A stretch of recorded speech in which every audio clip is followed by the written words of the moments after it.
Now, there are many studies that show that in India particularly, women think that sex is something that is done to them, as opposed to them being equal participants in the act. Do you think a show like yours opens up the conversation of saying that sexual pleasure for women is a perfectly normal thing? It normalizes desire and sex for women? I think you've said it all.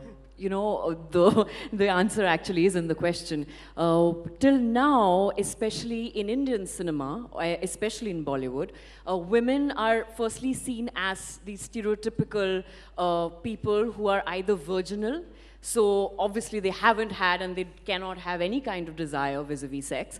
They are always looking pretty like a flower pot in the frame for the man to woo. They're always participants, they're always passive participants and never active participants. And I think largely as society, we sort of undermine the fact that women can desire sex.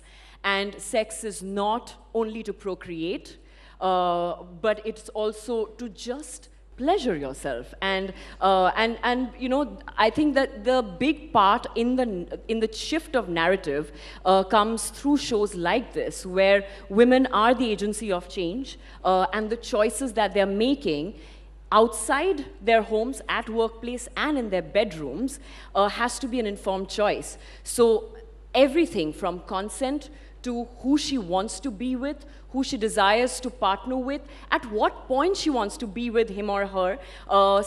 Again, sexual fluidity. Also, women could, a lot of times when it comes to consent and things like that, it becomes a little bit of a gray area where some people are like, oh, but then I thought you were interested, but then what happened, But the fact that, yes, I could begin the act, but in the middle of the act, I could change my mind.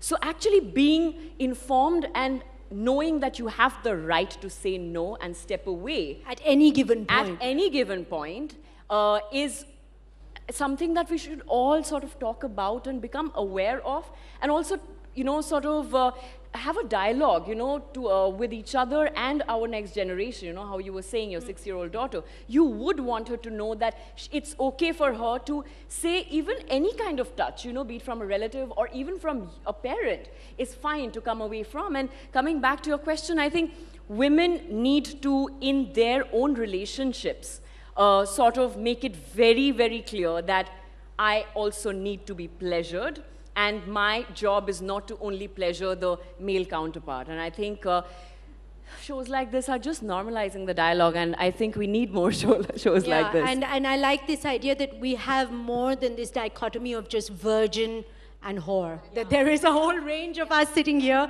who don't fit into either of those categories.